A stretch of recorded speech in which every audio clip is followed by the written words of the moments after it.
Армысыздар, эфирде Қазақ Ньюс апта, мен Қасым Аманжол. Бүгінгі бағдарламада көретіндеріңіз. Қазақстан Республикасының президенті Нұрсұлтан Әбішұлы Назарбаев Нұр Отан партиясының 16-шы съезінде сөз сөйлеп, 26 сәуірде өтетін президент сайлауына қатысуға келісімін берді.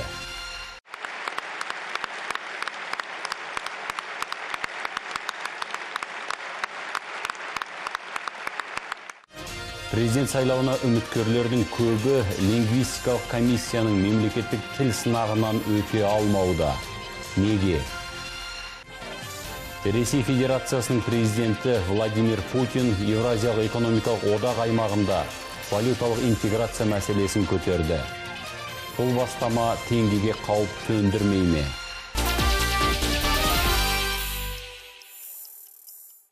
Осы аптаның сәрсенбісінде Астанада Тәуелсіздік сарайында миллионға жуық мүшесі бар билік партиясы Нұр Отанның 16-шы съезі өтті. Мемлекет басшысы Нұрсұлтан Әбішұлы Назарбаев бір айға жуық көптеген ұйымдар мен ел азаматтарының атынан жолданған сайлауға қатысыңыз деген өтініштерді жерге тастай алмады. Елбасы сайлауға қатысуға келісімін берді. Һәм осы мерзімінен бұрын президент сайлауын өткізу бастамасын көтергендерге ерекше алғыс жолдады. Еліміз үшін тағы да бір тағдырлы тарихи науқан тұр. Талайынан өттік осы жылдардың ішінде. Дегенменен қанша жұмыс істесек те, жұмыс таусылмайды, ол дұрыс. Себебі біз жылжуымыз керек алға қарай.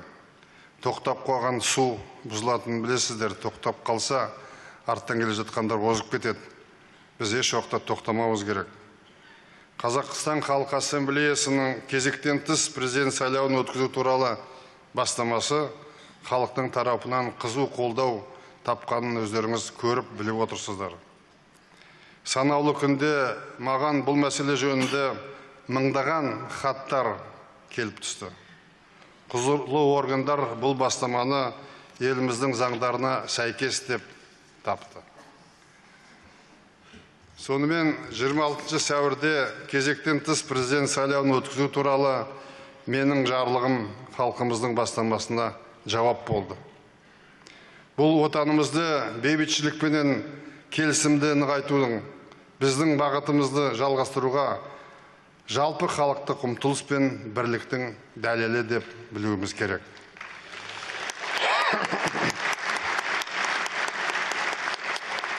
Сол бастаманы жасаған біздің Қазақстанның халық ассамблеясына әл ахуалды сараптап, ішіміздегі сыртымызды жағдайға қарап, осындай ұсыныс енгізген баршаларына рахметімді айтып отырып, соны қолдаған бүкіл халқыма тағы да бір ризашылығымды білдіремін. Әлбетте, елбасы айтып отырған тоқтап қалған судың бұзылатыны анық. Сайлау деп аталатын демократиялық құралдың ел игілігіне, халық қалауына жұмыс дегеніне не жетсін? Қарапайым сайлаушының қатардағы салық төлеушінің берген дауысы арқылы анықталып, ел басқаруға мандат алған адамның аманатқа қиянат жасамағаны маңызды. 850 мың мүшесінің арасынан 2 мыңы іріктеліп делегат боп келген Нұр Отан партиясының 16-шы съезіне астаналық тілшіміз Гаухар Тұрсынбек қатысқан еді.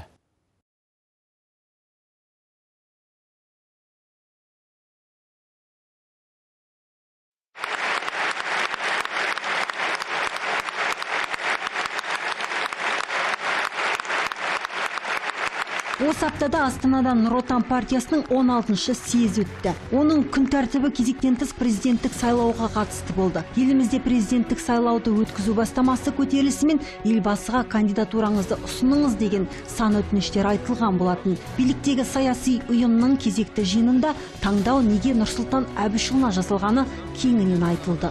Сонау сайлау өткізейік деген күндерден бастап еліміздің барлық өңірлерінде саяси топтарда, зиялы қауым ортасында, кәсіпкерлер, мұғалімдер, дәрігерлер, жұмысшылар, шаруалар арасында жалпы халқымыздың басым көпшілігінде президент болуға лайық деп бір адамның есімі айтылып ұсынылып жүр. ол біздің Нұр Отан партиясының төрағасы Нұрсұлтан Әбішұлы Назарбаев.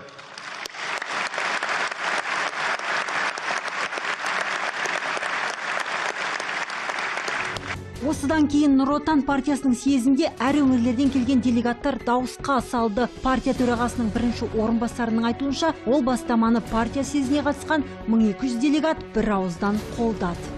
С именем Елбасы мы связываем наши главные ценности – независимость, стабильность, процветание, развитие страны и нашу устремленность в будущее.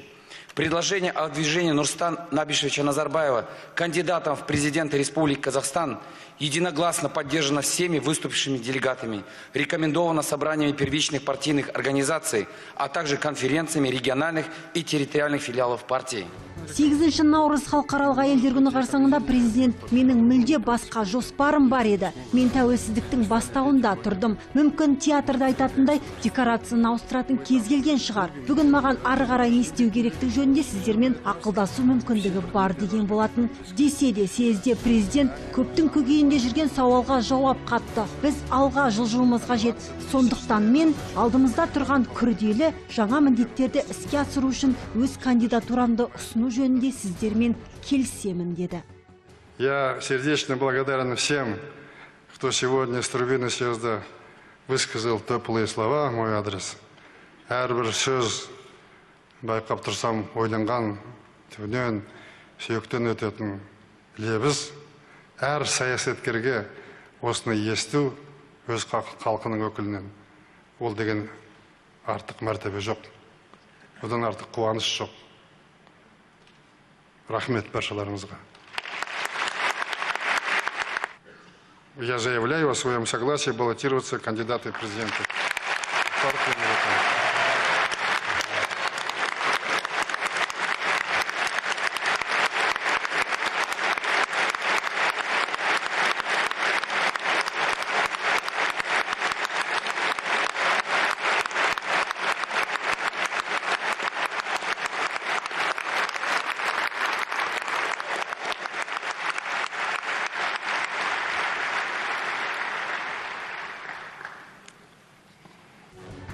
Шарада Нұрсұлтан Назарбаев өз сайлау алды бағдарламасынан мәлімет беріп қана қоймай, мемлекеттікті нығайтуға арналған 5 реформаны атады. Олардың арасында судьяларға біліктілік талаптарын қатаңдату мен ұлтаралық келісімді дамыту, мемлекеттік қызметті реформалау бар.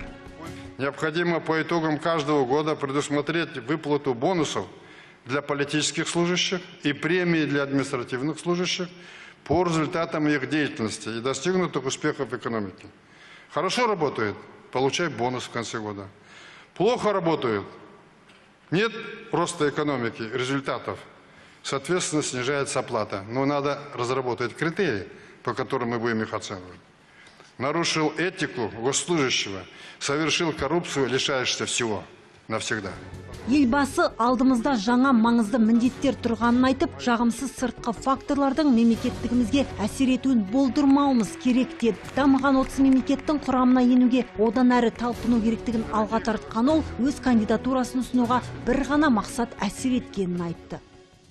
Я пришел сюда и выступаю перед вами, наверное, соглашусь с вами о выдвижении моей кандидатуры с одной лишь целью, чтобы предложить новые задачи, сложные задачи, которые перед нами стоят. Я их считаю... Сонымен қатар ол асығыстық пен демократиялық қағидаларын енгізу тұрақтылықты қамтамасыз етпейді деген пікірін білдірді.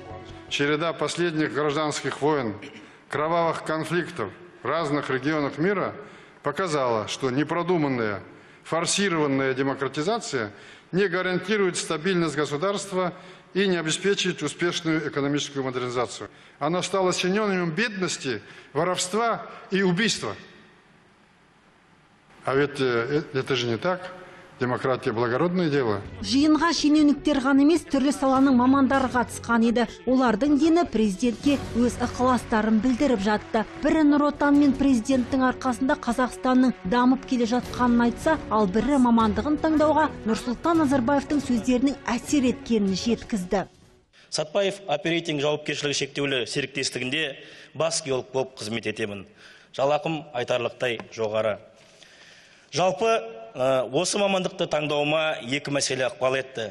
Оның біріншісі, өзіңіздің бастауыңызбен қолға алынған индустрияландыру бағдарламасы болса, екіншісі, алқалы жиында ел жастарын геология саласының тізгініне ие болуға шақырған сөзіңіз. Ыстық ықыластар тізбегі өлең жолдарымен де жалғасын тапты. Белгілі айтыскер Бегарыс Шойбеков қара сөзден өлең оңай деп жырдан шашу шашты. Тек домбырасыз. Президент съезд делегаттар арасында сенімен сөз барымтасына түсетін ешкім жоқ деп әзілмен жауап қатты. Қашанда жаныңызға тірек болған, қолдаңыз, ұлтыңызды қорғаштаңыз. Қаншама асулардан адастырмай, аман сау алып өткен марғасқанбыз. Тағдырын жұртым сізге тапсырып тұр. Тәуекел, тағы да бір жол бастаңыз.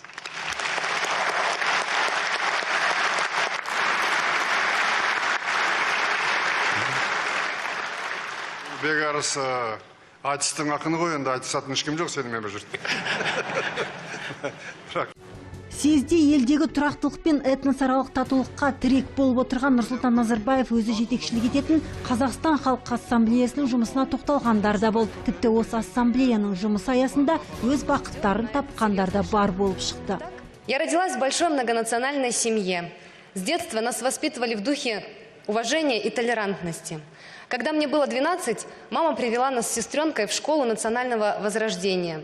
Мы изучали разные традиции, языки и культуру, несли их красоту миру. Это сыграло решающую роль. Теперь моя жизнь тесно связана с Ассамблеей народа Казахстана. Даже своего будущего мужа я встретила по дороге на сессию. Съезге келгендерден бас аяғы 11 адам сөз сөйледі. Партия отырысының үзіліс алдында жұртты бір серпітіп алғысы келді ме? Президент үзіліс алдында сіздер де Элина Паулидай болашақ жарларыңды тауып алыңдар деп әзілдеп алды. Объявляется перерыв на 10 минут. Бір-біріңмен кішкене сөйлесіп алыңдар, мүмкін жаңа Елена сияқты біреумен танысып қалатын шығарсыздар.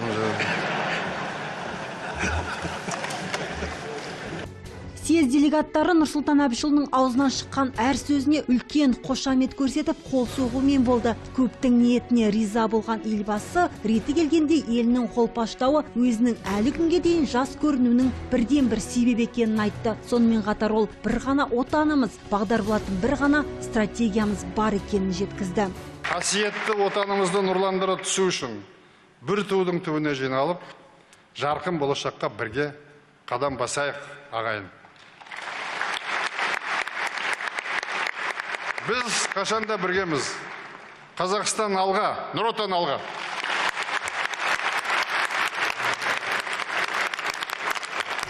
Гаухар Тұрсынбек, Ахмедияр Дулатұлы, Дидар Назарбаев, Қазақ Ньюс апта, Астанадан.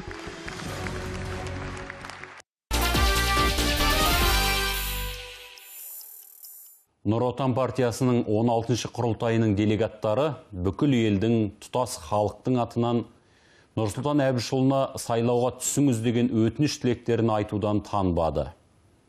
Әрбір осындай тілек талаптардың соңы ұзақ-ұзақ қол шапалақтауларға ұласып жатты. Елдің қалауын арқалап келгендердің арасында Абылай ханды еске алған, тіпті Абылай ханның Қабанбай батырмен әңгімесін шежіредей толғаған ақындар да болды. Әрине, Абылай ханға қатысты тасқа басылып, хатқа түскен деректерде ең алдымен біз сияқты дилетанттар Бұқар жырауды еске алады. Ал оралдық ақын Ақұштап Бақтыгереева апамыздан Қабанбай батыр айтты деген қанатты сөзді естіп біліп алғанымызға қуанып қалдық. Қасиетті атамекеннің еліне кие, халқына ие болатын азамат, ол кез келген кезде туа бермейтініне куә болдық. Ол бақыт кез келгеннің маңдайына жазылмайтынына куә болдық. Біз нар жүгін арқалайтын, ел сенімін арқалайтын, елдің ертеңіне деген өзінің жанпида өмірмен халқының алдында борышын дәлелдейтін, перзенттің Құдай сүйген ұлдың Нұрсұлтан Әбішұлы Назарбаев екенін көрдік, білдік. Соны біз әлемге бүгін қайта мақтан етіп айта келдік. Бүгін Қазақ даласының ғана емес, бүкіл әлемнің аузында Нұрсұлтан, Қазақстан, Қазақстан, Нұрсұлтан деген ұғым бар. Абылай ханды көтергенде мына даланы қорғаған батырлар да құрметке лайық қой деген екен. Сонда Қабанбай айтыпты: хан біреу, қалғандары тіреу болу керек деп. Енді біз бабалардан қалған сол сөзді халыққа айтуға міндеттіміз. Елбасымыз біреу, қалғанымыз тіреу боламыз. Осы аптада орталық сайлау комиссиясы, әсіресе оның лингвистикалық комиссиясының мүшелері өте жемісті жұмыс атқарды. Президенттік сайлауға түскісі келетін 20-дан астам үміткердің басым көпшілігі заңда талап етілген мемлекеттік тіл емтиханынан өте алмады. Министрге де, әкімге де, депутатқа да қойылмайтын мемлекеттік тілді білу талабы президенттікке ұмтылғандарды баудай түсіріп жатыр. Еркін тақырыпта екі беттік эссе жазу, дайын мәтінді мәнерлеп оқып беру және 15 минут сөз сөйлеу сияқты 3 түрлі кезеңнен тұратын бұл сынақтан өте алмағандарға күлеміз бе, ренжиміз бе білмеймін. Өзге мемлекеттерде кездесе бермейтін мемлекеттік тіл емтиханы туралы тілшіміз Гүлназ Сатыбалдықызы ізденген еді. Назар салайық.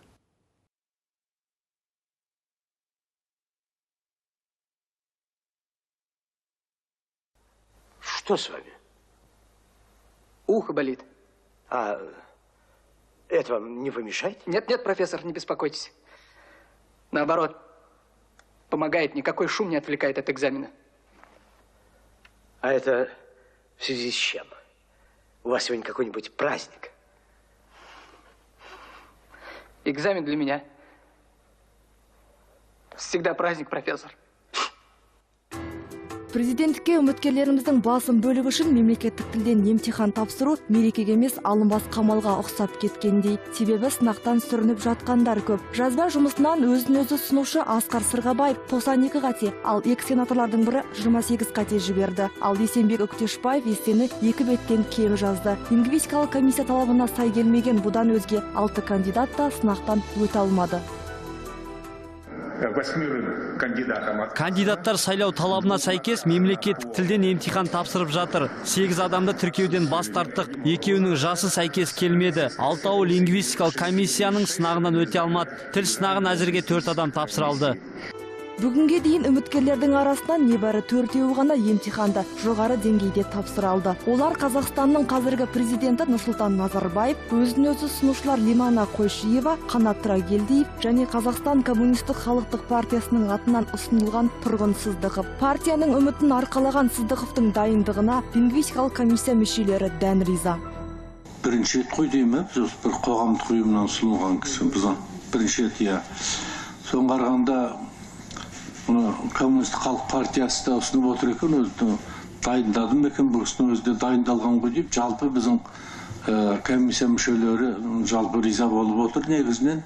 Тұрғын Сыздықов жазба жұмысы бойынша 2 беттік эсседе 6 қате жіберген. Ал белгілі қаламгер шығармасын мәнерлеп оқу аса қиынға түспепті. Еркін тақырып бойынша да ойын еркін жеткізе алған. Астана туралы таңдадым, ал Астана деген біздің мемлекетіміздің жүрегі. Біз Астана туралы Мырзатай ағамыз айтқан сияқты бірдеме айталмайтын азамат, ол оны дұрыс түсінбейді ешкім. Сондықтан мен ойлаймын, Астана туралы Құдайға шүкір, міне Астананың маңайында тұрмыз, Көкшетау. Біраз нәрсе білем, соны білегенімді бәрін айтып бердім. Әлі емтихан тапсырмаған Меліс Елеусізов сынақтан құлап жатқандар көп болғандықтан ба, маған 4-тік баға жетеді деп отыр. Әрине дайындық керек, түсіну керек халық. Жарайды, 4 болса маған жетеді. Биыл сайлауға өзін-өзі ұсынғандар мен ұсынатындар арасында қоғамға түрлі әрекеттері мен танымал болғандар көп. Бірақ әлі күнге Қазақстан Патриоттар партиясының төрағасы Ғани Қасымов сияқты тіл сынағында ән салып, комиссияны таң қалдырып, сынақтан өтіп кеткен ешкім болмады.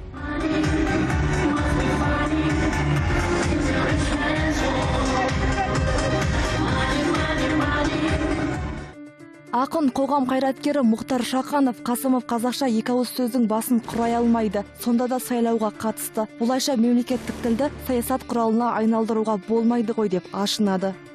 Ғани Қасымовты өткізіп жүрді ғой өткен сайлауда. Ол екі қатар сөзді қазақша жаза алмайды. Екі қатар сөзден 20 қата, 30 қата жіберуі мүмкін.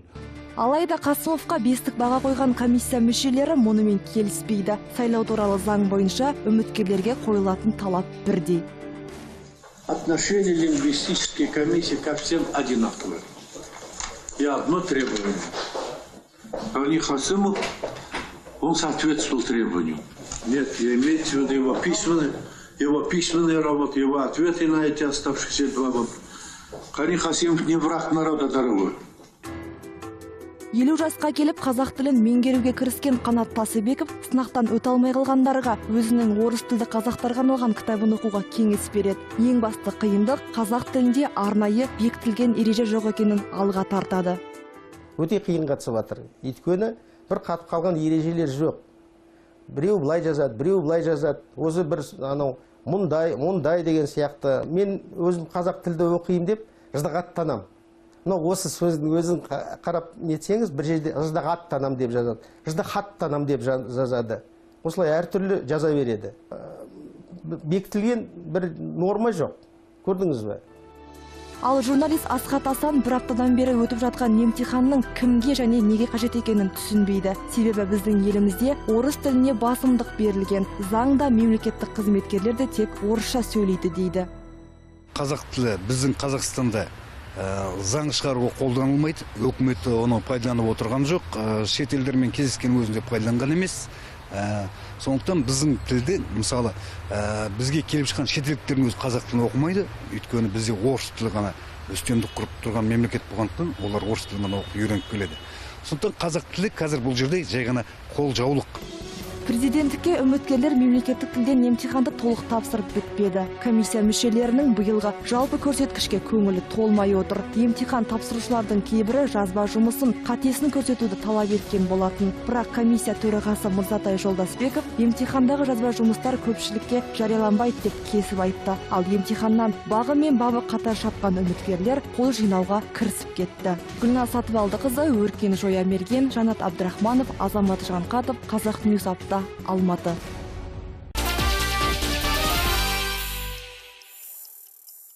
Мерзімінен бұрын өткелі отырған президент сайлауына үміткерлер ұсыну мерзімі ертең 15 наурызда аяқталады.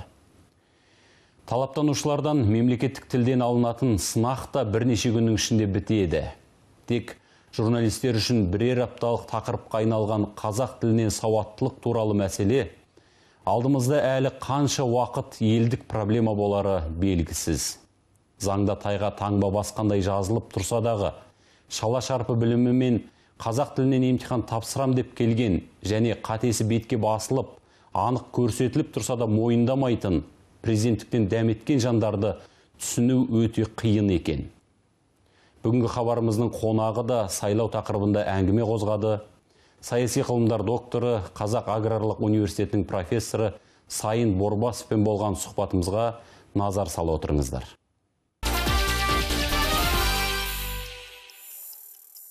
Бүгінгі біздің хабарымыздың қонағы саяси ғылымдар докторы профессор Сайын Борбасов мырза. Сәке, хабарымызға қош келдіңіз. Мына алдағы мерзімнен бұрын өткелі отырған президент сайлауы бұған дейінгі президент сайлауларынан өзгеше ме? Қандай да бір ерекшелігі бар ма бұл сайлаудың? Қоғам өзгереді, жалпы Қазақстанды қоршап отырған дүние өзгеруде, геосаяси тәртіптер өзгеруде. Осы биылғы өтетін сайлаудың ең басты ерекшелігі әлемдік, жаһандық тәртіптердің өзгеруі Қазақстанға өзінің ықпалын тигізіп отыр. Осыған байланысты сайлау мерзімінен бұрын өтіп отыр. Мәселен, қандай жаһандық тәртіптер дегенде әрине ең алдымен мысалы орыс-украин арасындағы кикілжің, дағдарыс, қақтығыс, шиеленіс. Бұл мәселе бұл Қазақстанға өзінің тікелей ықпалын тигізеді. Екінші, жалпы орыс-украин дағдарысына байланысты Ресейдің экономикалық ахуалының нашарлауы.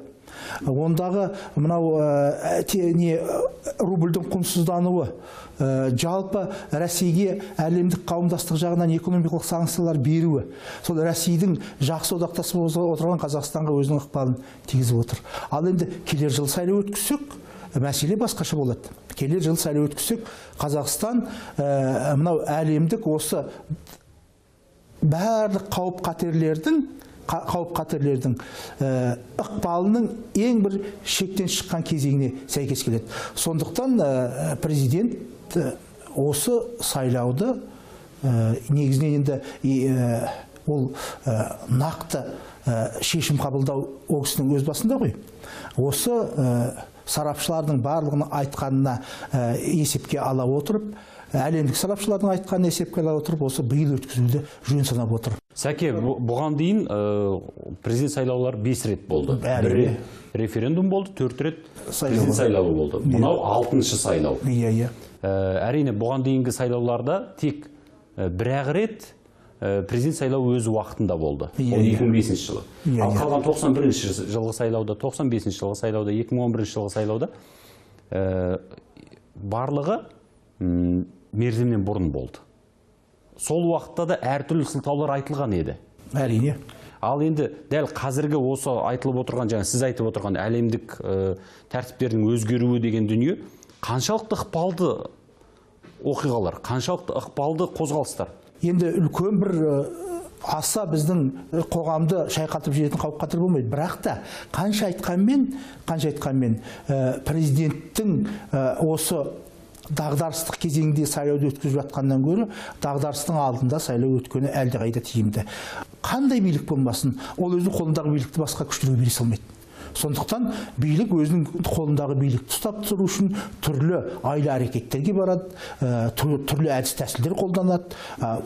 Жалпы кезектен тыс сайлаудың өтуінің өзі осы биліктің өзінің жалпы қоғамдағы тұрақтылықты сақтау, билікті сақтауға деген ұмтылысынан туған табиғи құбылыс деп есептеуге болады. Сіз жаңа Украин-Ресей арасындағы кикілжің әсер етті дедіңіз. Яғни Қазақстан билігі Ресей тарапынан болып жатқан агрессиялар Қазақстанда да болуы мүмкін деп қауіптене ме? Біз Ресейдегі, мысалы, бізге шабуыл жасайды, Ресей, мысалы, Украинадағы сценарийді бізге жасайды деген тікелей қауіп жоқ. Оны біз бәріміз сезінеміз. Ресей біздің стратегиялық одақтасымыз. Онда біз жоққа шығармаймыз. Бірақ та жалпы айтқанымен біз үнемі сақ болуымыз керек. Әрбір мемлекет өзінің мүддесін өзі қорғау керек. Бұл жерде Черчилль айтқан Ұлыбритания мемлекеті бар. Ұлыбританияның ешқандай өзгермейтін өзінің мүддесі бар. Қазақстан мемлекеті бар, Қазақстан мемлекетінің өзінің мүддесі бар. Осы мүддені біз үнемі бірінші кезекке қоюымыз керек. Елбасы да осы мүддені бірінші кезекке қояды. Біздің мынау өкінішке орай жалпы енді оны өзгерте алмайсың. Қанша өкінішке орай деп айтқанмен, Қазақстанның геосаяси жағдайы өте күрделі. Біз екі үлкен алып империялардың орталығында орналасып отырмыз.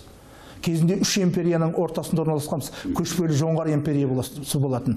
Сол жоңғар империясы осы екі империяның ықпалының әсерінен жоқ болып кетті. Ал енді Қазақстан сол тарихи түрлі оқиғалардан сабақ алмаса болмайды. Мерзімнен бұрын сайлау өткізудің тағы бір себебі ретінде мынандай сөздер айтылуда. Қазақстанда жоқ болашақта, жоқ уақыттардың ішінде девальвация болмай қоймайды. Яғни теңгенің құнсыздануы, долларға шаққандағы теңге бағамының түсуі, жоғарылау тағы да болады деген болжам өте көп айтылуда. Сол девальвацияның алдын алып, ертерек сайлау өткізіп алайық деп отыр деген сөздер бар. Мен қаржыгер емеспін. Жалпы әлемдік көптеген мемлекеттер девальвация болып жатыр. Жуырда Әзербайжанда девальвация болды. Әзербайжанда девальвация болған манаты, мен жаңылмасам 35%-ға дейін, ресми 30%, бейресми 35%-ға дейін түсіп кетті. Ал бізде де бұның осыдан бір жыл бұрын девальвация болғанын білесіздер, онда 25%-ға біздің теңге арзандады. Жалпы теңгені әлемдік экономикалық конъюнктураға байланысты өзі қалқып жүретін валютаға айландыру мәселесі күн тәртібіне қойылып келе жатыр біздің финансистер жағынан. Сол мәселе түптің түбінде іске асады ғой деп ойлаймын. Яғни жақын арада девальвация болуы мүмкін. Менің ойымша сайлаудың қатысымен екенін байланыстырып айтыңызшы. Ал енді әрине девальвация болса, ол мынау біздің электоратқа ол бір жағынан соққы болады әрине. Сондықтан ол мына қазіргі билікке наразылық болуы мүмкін. Ондай мәселелердің барлығы, ондай факторлардың барлығын билік есептейді. Сөз жоқ есептейді. Есептей отырып, сайлауды ертерек өткізіп жатыр деп айта аласыз ба? Жоқ, енді ол тіпті дәп осы мәселеге байланысты бәрін тіреп қоюға болмайды. Бұл жерде түрлі факторлар бар. Жаңа сіз айтып тұрған девальвация мәселесі, әлемде қалқып жүретін валюта жасау ойы дегенді айттыңыз, иә?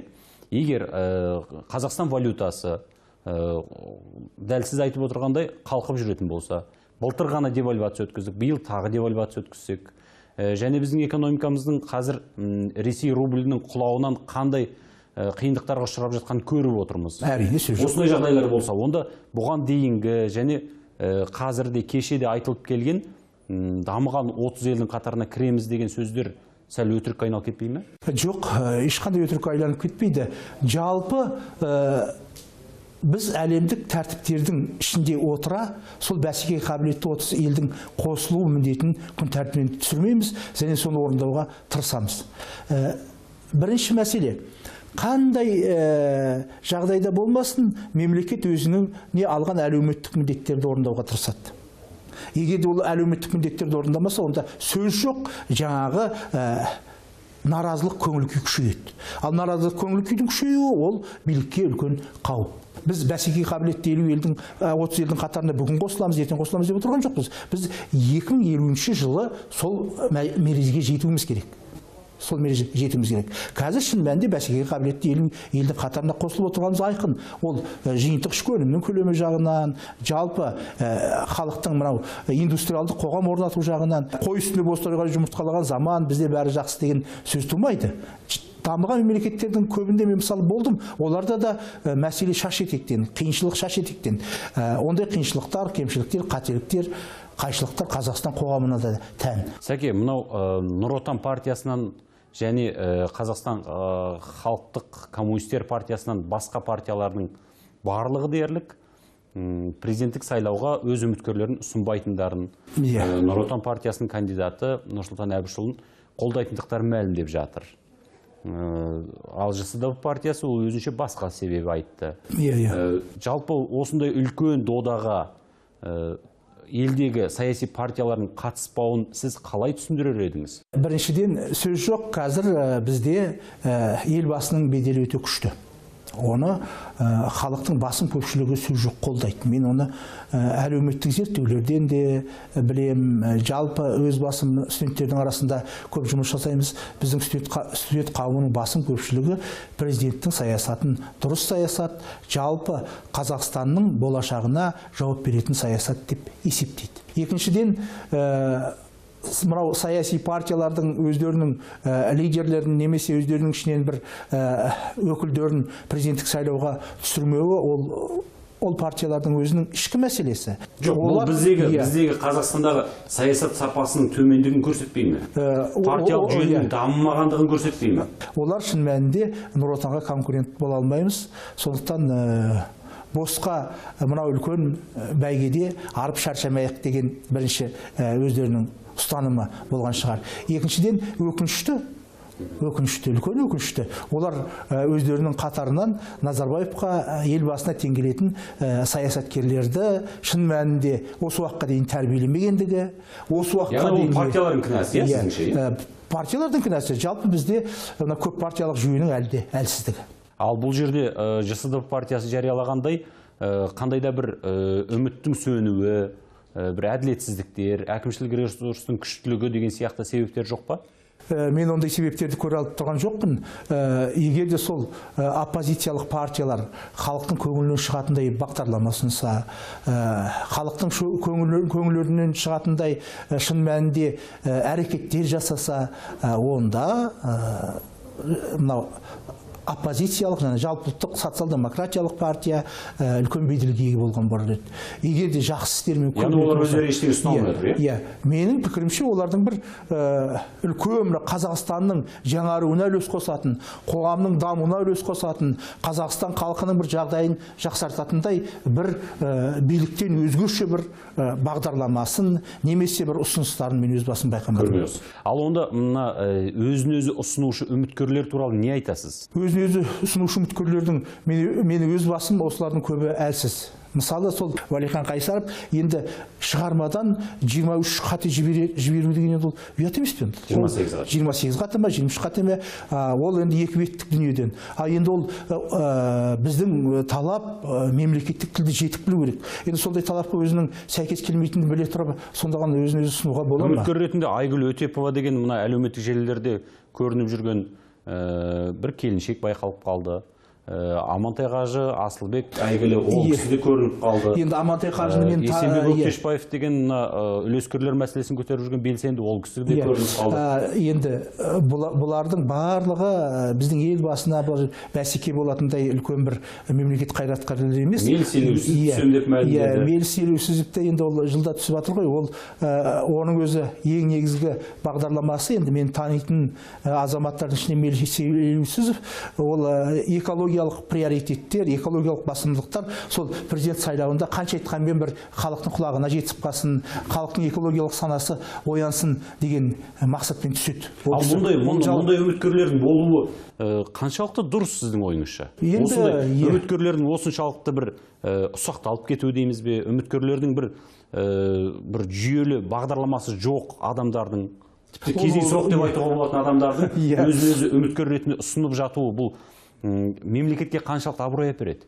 Енді мемлекеттің абыройыдан түсіп қалмас. Бізде жалпы ол жағынан демократиялық қоғамның принциптері ұстанып отыр.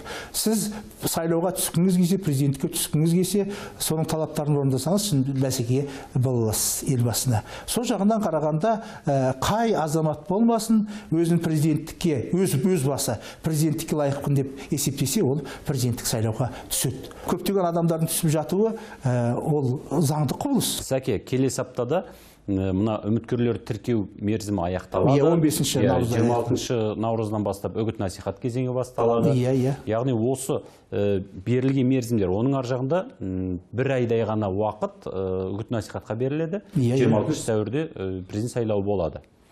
Жалпы осы мерзімнің көлемі туралы не айтар едіңіз? Мерзім біздің конституциядағы негізделген мерзімдерге сәйкес барлығы. Ол ондай мысалы бір жылға заңға сәйкес екенін білемін, бірақ бұл демократияға, әділетке сәйкес пе қаншалықты? Әділетке сәйкес, енді біз қоғамның барлығын бір жылға президент сайлауы деп шулатып қоя алмаймыз ғой. Ең болмаса 3 ай, 4 ай неге береміз? Бір ай жеткілікті. Бір айда барлық бұқаралық ақпарат құралдарының барлығын ресурстарды пайдаланып, сен өзің бағдарламаңды Қазақстан халқына жеткізуіңе болады. 17 миллион халқы. Ұлан байтақ Қазақстанның ана басына, мына басына барып жетіп, оны жаңағы аралап шығу өзі оңай емес қой. Сіз өзіңіз міндетті түрде сол 17 облыстың орталығына баруыңызға болады. Қалғанда сіздің сенім өкілдеріңіз бар, сіздің саясатыңызды, сіздің үгіт парақшаларыңыздың бәрін таратсын. Алдына кандидаттарды тіркеу үшін, кандидат мандатын алу үшін де кез келген үміткер, барлық үміткер, жаңағы тіл сынағынан өткен үміткер 93 мыңдай қол жинау керек. Ал 93 мың қол жинаудың өзі жалпы екінің бірінің қолынан келетін шаруа емес. Жалпы осы 93 мың қол туралы не айтар едіңіз? Көптеген елдерде мұндай дәрежеде қол жинауды міндеттемейді. 93 мың қол мүмкін көбірек болуы мүмкін. Бірақ та біз кезінде біздің парламент осы мәселені бекітті. Егер де сен президентке шын мәнінде лайықты болсаң, неге сен 93 мың қол жинамайсың 17 миллион халықтан? Сол 93 мың қол жинауыңыз керек. Неге жинамайсыз? Сәке, мына өзін-өзі ұсынған кандидаттардың арасынан тіпті өзін-өзі емес, тіпті партиялар атынан да ұсынылған, мысалы Коммунистер партиясынан ұсынылған Тұрғынсыздықов бар, және кәсіподақтар өкілі, кәсіподақтардың жетекшісі Әбілғазы Құсайыновты өзін-өзі ұсынған екен. Айтуға тұрарлық үміткерлер деп осы екі азаматты айтуға болатын шығар, Назарбаевтан кейін әрине. Жалпы осы азаматтардың шын бәсеке жасай алатындығына сіз сенесіз бе? Құсайынов кезінде әкім болды, министр болды, ол да Нұр Отан партиясының мүшесі және Қарағанды облысы бойынша Нұр Отан жетекшілерінің бірі болды. Иә. Сондықтан бұл жерде бір партия екі кандидат ұсынып тұрған сияқты жағдай болмай ма? Енді бір партия екі кандидат ұсынып тұрған жағдай бола қоймас, бірақ та енді оның түпкі мақсаты әрине Бұған дейін мен мысалы Әбілғазы Құсайыновтың қандай да бір қоғамдық мәселелерді көтеріп, ел алдына шыққанын көрген жоқпын. Оның өзінің құқы, мүмкін шын мәнінде президент болғысы келген шығар. Екіншіден, оның бір жақтастары оны шын мәнінде осы сайлауға түс, сол сайлауда беделіңді көтер, кәсіподақтардың беделін көтер деген ұсыныс болған шығар. Сол жақтан әр саясат... Президент сайлауына адам кәсіподақтардың беделін көтеру үшін, экологияның мәселесін көтеру үшін, тағы да бір мәселелер көтеру үшін түспейді. Менің ойымша, президент сайлауына адам президент болу үшін түседі. Әрине сөз жоқ. Түпкі мақсат осы болу керек қой. Түпкі мақсат сол. Егер келесі кандидаттардың барлығы осындай мүдделермен түсетін болса, онда мұндай сайлауда бір президенттің Назарбаевтың бір беделіне нұқсан келмей ме? Тұрғынсыздықов та, Құсайынов та, Тұрғынсыздықов та ол президентке бәсеке болатын үлкен қайраткерлер емес. Бірақ та, егер де дауысқа түсіп жатса, олар да 2-4-5% артық дауыс ала алмайды. Мен ойымша, егер дауысқа түсіп жататын болса. Және сонымен қатар тұңғыш рет, Қазақстан тарихы тұңғыш рет әйел адам өзінің кандидатурасын ұсынды. Бұл туралы айтып өтсеңіз. Ол кісілер сол мемлекеттік емтихан тапсырды ма екен, тапсырмады ма екен? Мемлекеттік тапсырды. Әбілғазы Құсайынов әлі тапсыра қойған жоқ, Тұрғынсыздықов тапсырды. Ал енді Тұрғынсыздықов тапсырды және олдан өтті, жақсы өтті. Ал енді Құсайыновтың да ол неден өтетін дауысы, өйткені ол кісі де қазақтың мемлекет тілін жақсы меңгерген азамат қой деп ойлаймын. Сондықтан олардың да өтіп кетуі президенттік сайлауға бәсеке болуы ол сөз жоқ. Енді әйел адам түсіп жатқан ол қуанышты жағдай. Бірақ та сол әйел адамның осы уақытқа дейін бір саясатта абыройы бар, белсенді азаматша болғанын мен өзім байқамадым. Одан да абыройлы әйелдер бар еді бізде, бірақ та олар енді өздерінің кандидатураларын ұсынбаған ғой. Онда соңғы сауал, Сәке, жалпы осы сайлаудан қандай нәтиже күтесіз, қаншалықты тартысты, қаншалықты бәсекелі болады деп ойлайсыз? Сөз жоқ, Нұр Отан партиясы ұсынып отырған елбасы бұл сайлауда жеңіске жетеді. Себебі электораттың басым көпшілігі елбасының жағында. Сондықтан сөз жоқ, үлкен басымдылықпен сайлауда Нұрсұлтан Әбішұлы Назарбаев жеңіске жететіндігіне мен өзім сенімдімін. Екіншіден, бәсекелік болады. Бәсеке болатын егерде сол Құсайынов, жаңағы коммунистік партияның өкілдері түсіп жатса, олар сол 5-4% дауыс алуы ықтимал. 5-4%? 5-4% алуы ықтимал.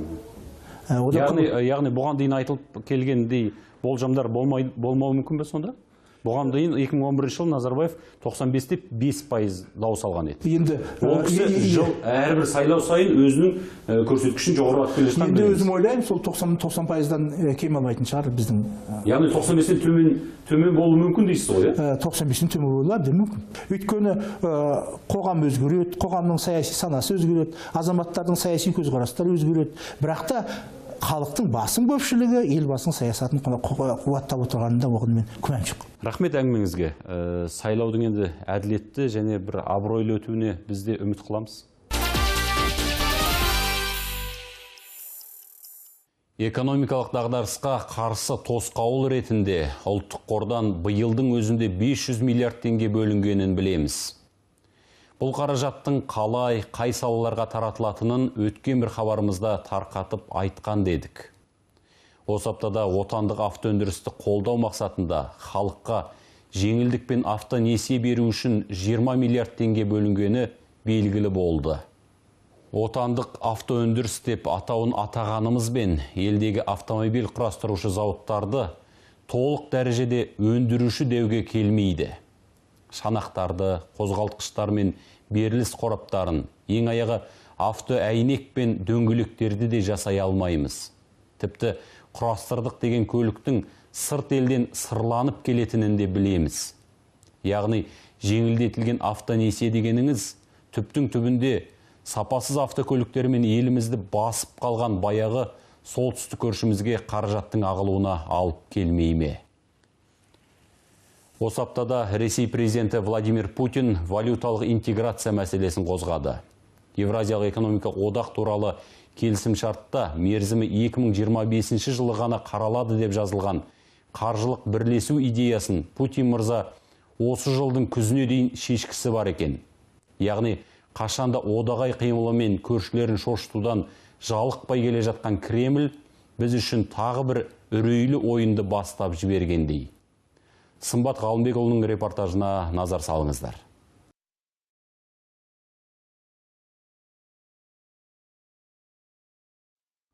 Еуразиялық одақ аясындағы валюталық интеграция девальвацияға кеп соқпай ма? Одаққа мүше болған мемлекеттердің ақша бағамы теңессе, оның экономикамызға қандай әсері бар? Жалпы өз жұмысын осы жылдың қаңтарында бастаған жаңа һәм жас одақта қандай да бір қаржылық серіктестік орнатуға мүмкіндік бола ма? Осы аптадағы Ресей президенті Владимир Путиннің мәлімдемесінен кейін осы сынды сұрақтар қоғамда талқылана бастады. Ресей банкі және Ресей Федерациясының үкіметі бірлесіп, Еуразиялық экономикалық одаққа мүше мемлекеттердің орталық банктермен бірге жұмыс жасап, Еуразиялық экономикалық одақ аясында валюта және қаржы саласындағы интеграция мәселесі мен болашақта валют одағын құру мүмкіндігі мәселесін шешуді тапсырамын.